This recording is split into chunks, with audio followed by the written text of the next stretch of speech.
Hey everybody, how's it going? So welcome back to Shorehaven Pier, which as you know, may as well be Brighton Pier. But this week, however, you're responsible for the rip-off because you voted for the spinning wild mouse to be added. But we're not going to stop there. We are also going to be adding, you guessed it, more rides. But this time, we might actually do a log flume and a couple of shops just to mix it up.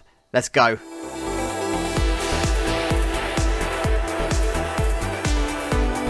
Yep, you heard correctly. You guys are responsible for the rip-off this week. You had your chance not to vote for the wild mouse, and you fell into the wild mouse trap.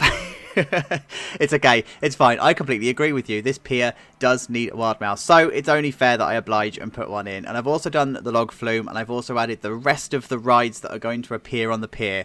Appear. See what I did there? I'm so funny. I make myself laugh. At least I make myself laugh. You guys, however, are cringing. So, yeah, this is the pier as it sits at the moment. So, Sea Viper and whatever from the last episode down here. So, you'll see that this is like the hot mess that I'm going to show you. The wild mouse is sitting directly in the middle. Unlike Brighton Pier, I didn't want this to sit right on the end of the pier. I wanted to make use of a Ferris wheel and a launch tower, a drop tower on the back end. So, I've put the wild mouse in the middle. And I actually did want to have a coaster that sits in the middle that's going to need to be fenced all the way around. I wanted it to be like just in the middle, just in the way. So that's what I've done. I'll talk you through the wild mouse in a moment. Log flume over here, it's your standard travelling fair layout with this one. So it's got the smaller hill, the smaller drop, the bigger hill, the bigger drop back into the station. So it's nothing special. It's not custom. It would be an off-the-shelf travelling model, and I'm alright with that. Brighton has, and I'm going to talk through this in the next update once I've got some more to show you and where I put all of the images and stuff in. But so Brighton's got this little viewing platform where you can look upon the splash zone, and you can actually look down on something that you can probably guess what's coming. So I will save that. But yeah, so you can look upon the splash zone, and you can look upon like the actual log flume and stuff as well. So that's cool. And then over this way, I wanted to have like view finding rides. So you've got the Ferris wheel. Didn't want to put the big Ferris wheel in because we've already got one on the shore. And I didn't want to do an observation tower because I'm going to probably put one over here. Spoiler alert, and Brighton, and I wanted to have the drop tower in its place here as well, right? So that only feels right. So wild mouse time. Typical wild mouse layout. So it comes into a station. I've not done this as a block, by the way. I've done this as a wide, long station. So I'm kind of breaking my own principles because this isn't block section, but it still works. You just set the timing to when the trains can leave, and you're all good. So it comes out into the first curve, into the second curve, and it comes up the lift hill. Then it does the usual S snaky stuff into the drop, and then into the round, into the down, and then the double up into the S snaky thing where you get all of the spinning. And I hate these rides, by the way. Hate them. And then into the final bits. So this is your typical wild mouse. I haven't really made much effort with this one because it is what it is. I am very tempted though to leave the in-game supports on as opposed to custom supporting it, because the in-game supports are actually really good. What it means though is that they are still visible from underneath, but going back to the principles of the last episode, where this is probably going to be your view, you're not really going to be looking down here. I might just leave them on. I need to see how I feel, right? I need to see how this is going to play out. But I'm kind of happy with how the supports look. Just need to do a bit of touching up along the bottom here. Let's give it a go, right? Anyway, extra rides. So I put in a spinny spewy thing that's going to be sitting here, and also the mini Ferris wheel. Spinny Ferris wheel. I don't even know what these are called in real life. Let me know in the comments what these are called in real life. So that's there anyway, just to fill the gap. Over here, I wanted to keep this free. I'm going to put some games and stuff in here, but the reason I'm keeping this free is because I'm playing with the game a little bit. This ride is going to sort of have quite a bit of a queue and quite a bit of, because of the way the track rides work, right? You know I hate this already. You know, I'm not gonna get on that high horse. So I'm gonna play the game as it is and give a lot of wide berth here. So I might put in some game stalls and stuff in this area, but I have also put in some food stalls. So they're just going to need kitting out. And I've put some food stalls over here, and I've also just put coffee and donuts here. And then some extra rides in the middle. So I wanted to have the scissor ride because it's a staple of any pier. So of course that needs to sit there. Don't know whether I'm going to put some more food and stuff in here. I need to sort of kit this area out in the next episode to know whether I'm going to put something here, but it feels like it should have something. But watch this space anyway. So that's my plan. I'm going to carry on. I'll see you in a minute. Alright then, you guys, lots to show you on this one, but before we do, can I ask you a favour? YouTube keeps shadow banning the video on a Monday, and apparently the fix to that is to have as many people like, comment and sub to the channel between the video being released and on Monday morning. So if you haven't done already, please like, sub and comment. Doesn't matter what you comment any old crap. It just needs to be a comment. Thank you, thank you, thank you, thank you. So, this is the pier as it stands at the moment. All of the rides that I want in are now in. And I was a little bit concerned that this was looking a little bit square. It's a bit right-angly. It's a bit sort of tidy. But actually, Brighton Pier is exactly the same. It's all pushed against the sides. It's all pushed into, like, as much of an order. Everything is orderly, and that's what's supposed to happen apparently. So this is looking good. I'm loving it. So we've got all of the rides in that I wanted to put in. Obviously these are now working, but they're not finished, and they're not going to be finished in this episode. But yeah, this is, I'm all right with this. I'm all right. So let's do a tour. We're going to start here. You would have seen this before. This is a heavily modified version of the same thing we had in Disneyland. Is the gyro ride. I just thought, you know what, it was perfect in Disneyland, and they would sell them off the shelf. You would be able to buy them, so here we go. They are in. And when I say it's heavily modified in the sense that it's a 360 as opposed to a 180. So the one in Disneyland was only half done. This is now completely done. I just need to do some triggers and stuff on here, and we're all good. So over here, we now have ourselves a queue line, Harris fencing, to the max on this one, so they wouldn't be permanently installed queues. There would be lots of Harris fencing going on with this one, and in fact this gyro probably wouldn't even have an established queue. People would just queue up around the outside without the need for any kind of fencing, but I've put it in anyway because we're trying to hide the curbs.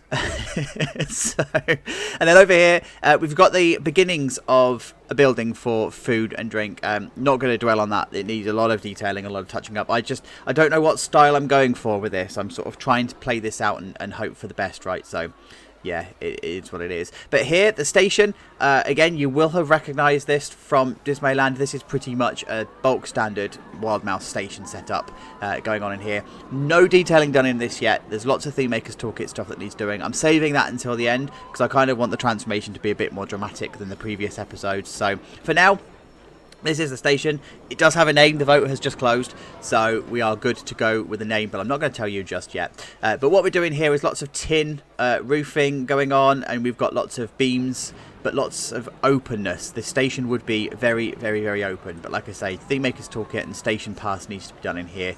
It needs all of its push points. It needs some lighting. It needs safety signage. It needs fencing. It needs all sorts of stuff going on in here. But this is just how it's looking from the off. One big change. I've swapped the order of the queue and the exit. So as I was bringing a path around here, it felt like it was a little bit too squashed here, and the queue was causing that because the queue is coming right up to here, and then you only had this little bit to actually have a path. So I've swapped it round so that the pathway comes down here, opens up this bit here, so it's not so much of a bottleneck, and the queue is down this way.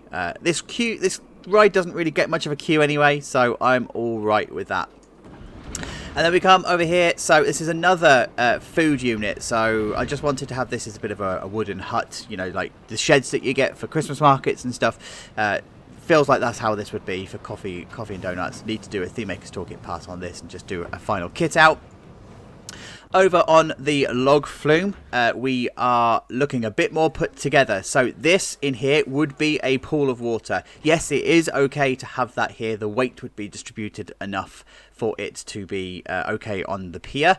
It's only if you're trying to put central focal points of weight onto the pier that you're going to start struggling. So, you know, like if you've got tall structures or tall rides, tall coasters, etc., that's where you're going to start to struggle. This would be okay because it's spread over a bigger surface area, so you're okay. But I'm fighting with the game with this one. I can't make this water. I did originally use the billboard method that I did in Grosvenor Gardens, but it just didn't look right. It was too symmetrical. It was too repeating. So I've just gone for a shiny metal blue, coloured blue, so it represents the water that would be in here. I'm going to see if I can try and find a way of making the water move, you know, put fountain splashes and stuff in, but we'll do that in the final pass. But down here, the station is coming together. I wanted this to be a tented station. Now, we're dealing with the Planet Coaster scale here, right? So this probably is a little bit thicker than I would like.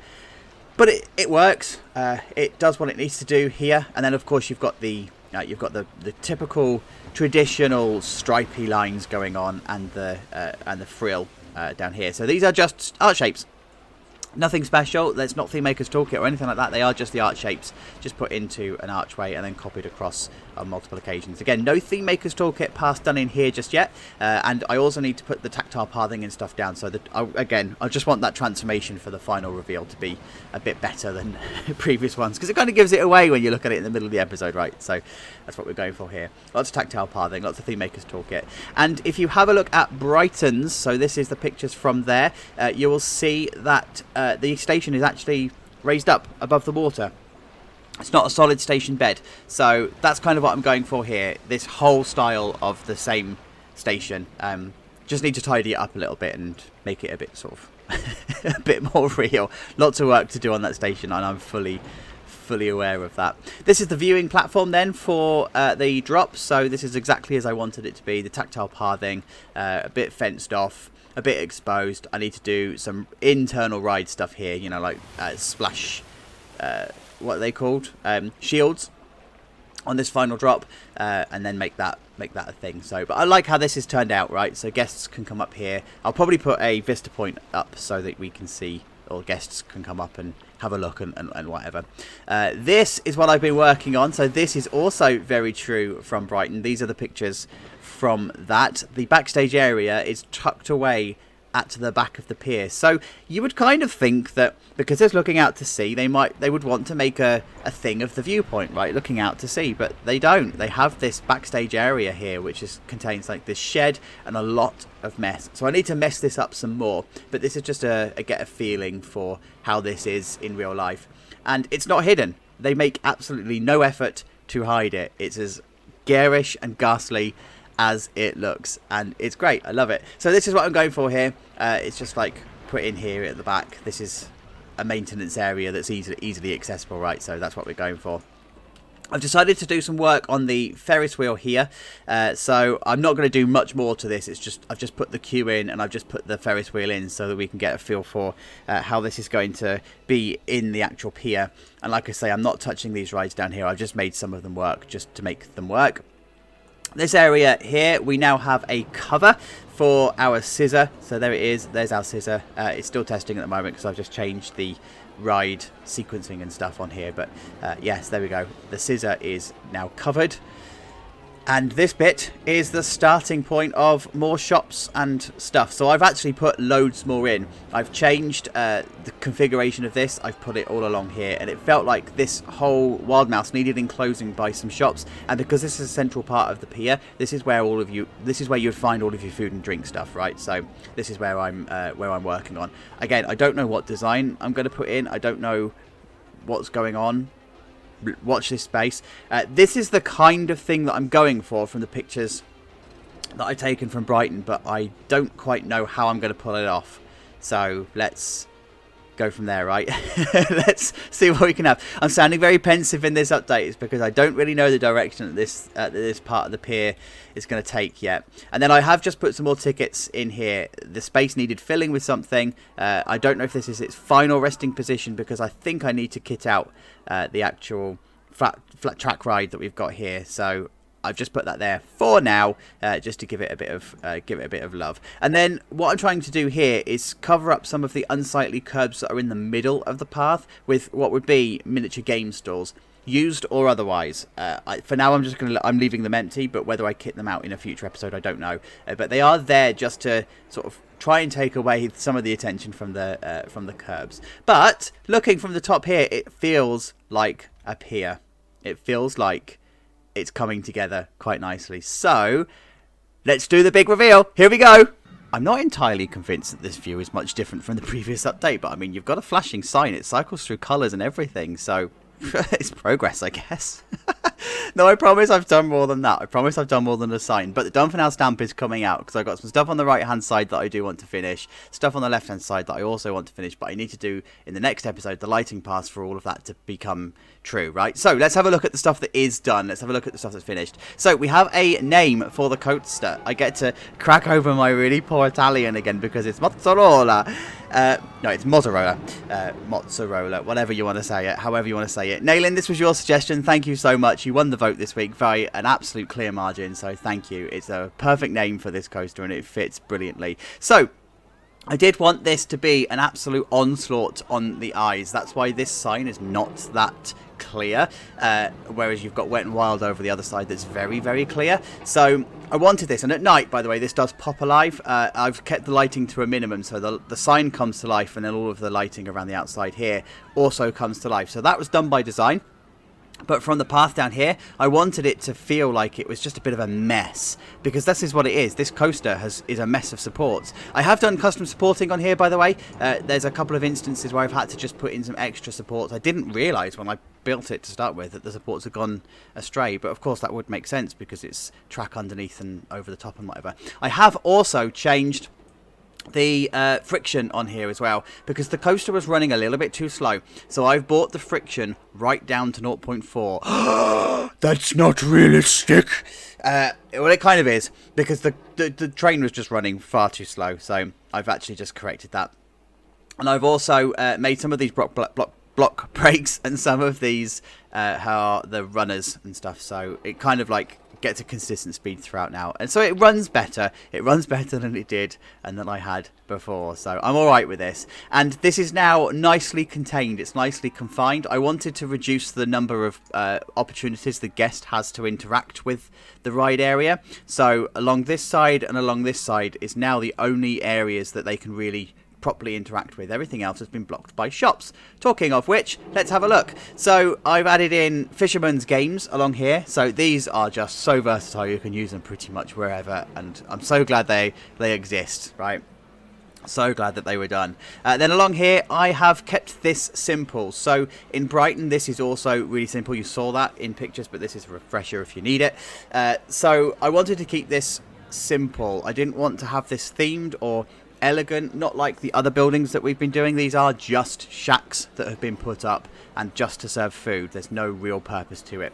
I've not put videos in because I may be getting some custom videos, but I don't know yet, so I may or may not, so I've not put any in yet.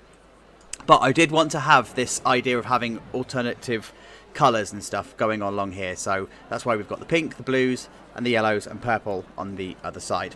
And then of course we've just got some inspiration quotes, if you like, so munch, brunch, lunch and crunch, all like food related things that all rhyme, because my pun game this series has been properly lacking, and I'm sorry for that, guys. This is the best you're going to come up with, and salty beaches. It's fine, call it done. This is not Fundy Fun Spot anymore. So anyway, you've got lots of stuff that's going along here. You've got lots of food and drink and whatever on offer, and because it is the central area of the park or the pier, it kind of makes sense. Now I was very aware of using very square buildings, so I've tried to round off the buildings here. And if you're wondering, the piece here is a Theme Maker's Toolkit piece. It's called Wooden Slat or Wooden Strut or Wooden something. It's available, and it's like a beach hut almost. So that's, yeah, I love it. I love it, love it, love it. So I forgot this existed. I need to do this in the next episode. I haven't touched donuts and coffee. So yeah, I'll fix that for the next episode, I promise. But just to fill in this space, I put in one of Fisherman's games. So that's, again, is a bit of a space filler going on. So the station of Mozzarella has been now done. So, oh god, this game really, really struggles, by the way. There's just so much that, like, you can hear the stuttering. Can't do anything about it. That's how the game is. So don't hit me up in the comments. I can't change it. Don't fight me with things I can't change. So the station in here is done. Lighting and whatever has been done. And it's the Theme Maker's Toolkit passed through in here. The actual real life counterpart station doesn't have a lot going on inside it, right? So this is pretty much as much you'd find. So yeah, I like it. Added flags around the outside, by the way. I don't know if you've noticed. And they all point the same way because the wind is blowing up pier. So I've actually made that true with all of the flags along here too, right? So all of the flags that are on here, they're all blowing in the same direction, just to make sure that we're keeping at least some level of realism going on. So yeah, that's done. So here we go. Here's the Wet and Wild ride. Then this is the log flume. This is exactly the same idea, by the way, as the the Eurofighter sign. It's just on a trigger, and it's just cycling through. And yeah, I just wanted it to be random. Like, I did have all sorts of visions of it lining up and being in time and all sorts, but I thought actually it would probably be out of sync at some point, so why not? Why not do it? So that's what I've done. That's exactly what I've done, and I like it. I like the fact it flashes, but it flashes like having shown random colours and stuff. Anyway, let's not talk about the sign too much, because the station's done. Love this station. I love how this has turned out. Theme Maker's Toolkit, again, done in here. All the tread plates and whatever are all finished. Signs up for remaining seated and all of that sort of stuff. Lights going on inside here. I do need to do a proper lighting pass. I haven't done that yet, but this will be lit up, obviously, with horrible, horrible fluorescent lights. And then the queue is all finished. I have decided as well to slightly swap this up and let me just spin round. There we go, and put some exit signs up, because I realise I haven't been doing that much, and this would be the sort of thing that would happen, right? You would see that this would have an exit sign, so it kind of needed to be done. So yes, I've done it. Cluttered out this area with lots of game stalls and posters and whatnot, and then just inside the pool, this is how I've made the water move. I have used upturned fountain splashes of varying different sizes. So this one is the medium one, this one is the large one, and it kind of just gives the impression that this is a pool of water, and it's hitting up against the different stuff that you've got, pillars and whatever that you've got in here. It just gives it a little bit of movement. It just makes it a little bit more little bit more believable. This has also got custom supports. I didn't show you this in the last one, these were already in, but I've custom supported this one too. Took out the original supports, so these are based on the real life counterpart, and yeah, loving it, loving it, loving it. Inside here then I've just put a couple of backstage areas, you know, like this warehouse and some generators and whatever, and then the backstage area over here has also been touched up slightly. I wanted to keep this area clear. I might clutter it out, I might not, depends on how I'm feeling, but I wanted to keep this area clear. It felt like it kind of would be with the waves and whatever. I might put another shed in here actually, just to sort of like make it feel a little bit more claustrophobic. And then the viewing area is done. I did put a viewpoint in here, so guests can take a look at the actual log flume on here, and then I've put the splash shields up as well, so we do have splash shields. They kind of work, they're kind of the same width as the splash of the boat if you look here, so they do kind of do what they need to do. It's believable. Squint and you can believe it, right? We'll take it. It's all good. And then over with the scissor, there we go, the scissor. Not much has changed in here. I kind of did think, by the way, that if we could remove the pads and if we could have better padding, this would have been the exterior of the ride. This would have been perfect for the exterior, but it's the game. We're dealing with it. Don't fight me with something that we can't change. And then over here, I've just started to get a feel for what shops and whatever I wanted back here. So I've just put in some gift shops in, so I can sort of start getting some guest movement to the back of the pier. This tower needs to be moved slightly. The pier is slightly the wrong shape over here, so don't look over there, it's fine.